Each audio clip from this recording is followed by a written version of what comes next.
Hello friends. India world की सबसे बड़ी डेमोक्रेसी है। हमारा democratic system parliamentary form of government पे आधारित है। आज़ादी के बाद 1952 में पहली बार हमारी पार्लियामेंट बनी थी। पार्लियामेंट के 3 पार्ट हैं, राज्यसभा, लोकसभा, प्रेसिडेंट। राज्यसभा को हम काउंसिल ऑफ स्टेट्स भी कहते हैं। ये स्टेट्स को और यूनियन टेरिटरीज को रिप्रेजेंट करती है। ये परमानेंट हाउस है पार्लियामेंट का। एज पर कॉन्स्टिट्यूशन इसकी मैक्सिमम स्ट्रेंथ 250 है। करंट स्ट्रेंथ 245 है। लोकसभा को हाउस ऑफ पीपल कहते हैं। इसकी maximum strength as per constitution 550 है। करंट स्ट्रेंथ लोकसभा की 543 है। अगर हम लोकसभा बिल्डिंग की बात करें तो ये हमारी लोकसभा की बिल्डिंग है जो सर्कुलर शेप में है। 1927 में ये बनके तैयार हुई थी। Originally it was called council house building house the imperial legislative council. Parliament building witnessed addition of 2 floors in 1956। हमारी पार्लियामेंट बिल्डिंग को डिजाइन किया था सर एडविन लुटियन और हर्बर्ट बेकर ने। पार्लियामेंट को डेमोक्रेसी का मंदिर कहा जाता है। ओल्ड पार्लियामेंट हाउस एक कॉलोनियल इरा की बिल्डिंग है।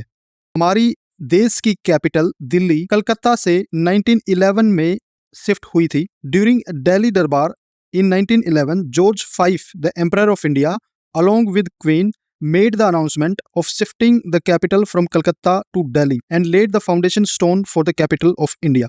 और उसी टाइम पे न्यू दिल्ली में नई कैपिटल बनाने का काम एडविन लुटियंस को और बेकर ह्यूज को दिया गया था। ये दोनों आर्किटेक्ट हैं। ये आर्किटेक्ट हैं जिन्होंने काउंसिल हाउस को डिजाइन किया था और 1927 में जो सेंट्रल विस्ता था उसको डिजाइन किया था। सेंट्रल विस्ता की बात हम आगे करेंगे। आगे हम देखने वाले हैं कि ये जब हमारी पुरानी पार्लियामेंट की बिल्डिंग का काम शुरू हुआ था, then arrival of stones and marbles, उसके काम शुरू होने की फोटोज हैं। काम शुरू होने के बाद ये एक एरियल व्यू है अंडर कंस्ट्रक्शन बिल्डिंग का। उसके बाद हम अब देखते हैं कि सेंट्रल विस्ता क्या है। ये 3.2 किलोमीटर का स्ट्रेच है इन दिल्ली। ये शुरू होता है राष्ट्रपति भवन से और इसमें राष्ट्रपति भवन आता है, पार्लियामेंट हाउस आता है, नॉर्थ से साउथ ब्लॉक आते हैं, इंडिया गेट आता है, नेशनल आर्काइव आता है। ये सब चीजों के एरिया को हम सेंट्रल विस्ता कहते हैं। सेंट्रल विस्ता अभी करंट गवर्नमेंट ने सेंट्रल विस्ता के रीडेवलपमेंट का प्रोजेक्ट डिजाइन किया है और उसी रीडेवलपमेंट का पार्ट है हमारी नई पार्लियामेंट की बिल्डिंग। सेंट्रल विस्ता रीडेवलपमेंट में एक पार्लियामेंट की बिल्डिंग बनने वाली है, कर्तव्य पथ का रीडेवलपमेंट होने वाला है, सेंट्रल सेक्रेटेरिएट रीडेवलप होगा, एग्जीक्यूटिव एनक्लेव रीडेवलप होगा, वाइस प्रेसिडेंट रेजिडेंस रीडेवलप होगा और इसमें प्राइम मिनिस्टर का रेजिडेंस भी रीडेवलप होगा। नई पार्लियामेंट बिल्डिंग बनाने का फाउंडेशन स्टोन हमारे प्रधानमंत्री मोदी जी ने दिसंबर 2020 में ले किया था और उसकी एक्सपेक्टेड कंप्लीशन डेट अक्टूबर 2022 थी। अब हम ये देखते हैं कि हमें नई पार्लियामेंट बिल्डिंग बनाने की क्या जरूरत पड़ी और क्यों जरूरत पड़ी। सबसे पहला रीजन तो ये है कि narrow sitting capacity of old parliament building. देखिए, जो हमारे जैसे हमने देखा हमारे पार्लियामेंट के 2 हाउसेज हैं, लोकसभा और राज्यसभा।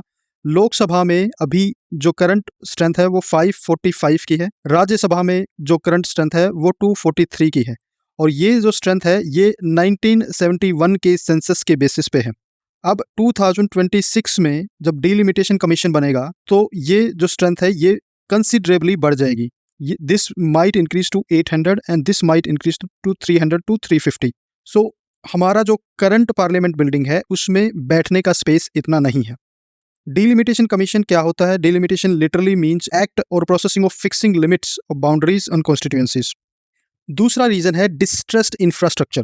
देखिए, सरकार का कहना है कि पुरानी बिल्डिंग में water supply, sewer line, air conditioning, fire fighting, CCTV camera, audio video system ये सब नहीं थे और इनको रेट्रोफिट किया गया है, जिससे बिल्डिंग में सीपेज की प्रॉब्लम आनी शुरू हो गई है। बिल्डिंग में बहुत जगह प्लास्टर खराब हो गया है जो अभी बिल्डिंग में डैमेज दिखाई देने शुरू हो गए हैं।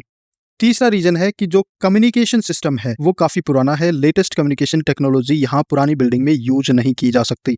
और चौथा रीजन है कि जब 1927 में हमारी पार्लियामेंट बिल्डिंग बनी थी तब दिल्ली सिस्मिक जोन 2 में था और आज के टाइम में ये 4 में शिफ्ट हो गया है। तो यहाँ पे भूकंप का भी खतरा बढ़ गया है और एम्प्लॉयज़ के लिए इनएडिक्वेट वर्किंग स्पेस है क्योंकि स्पेस की प्रॉब्लम तो पुरानी बिल्डिंग में है ही है। अब हम देखने वाले हैं कि नई बिल्डिंग का डिजाइन पुराने वाली बिल्डिंग से अलग कैसे है। पुराने वाली बिल्डिंग में ये लोकसभा हुआ करती थी, ये राज्यसभा हुआ करती थी और ये सेंट्रल हॉल हुआ करता था जहाँ पे ज्वाइंट सिटिंग होती थी लोकसभा राज्यसभा की।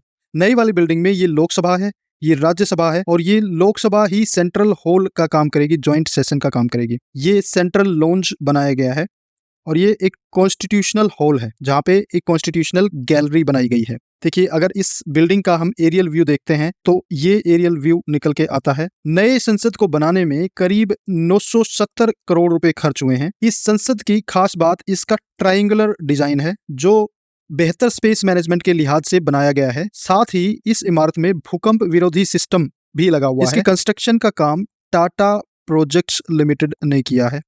नई संसद में लोकसभा हमारे राष्ट्रीय पक्षी मोर से प्रेरित है। इसका आकार मौजूदा लोकसभा से लगभग 2 गुना बड़ा है।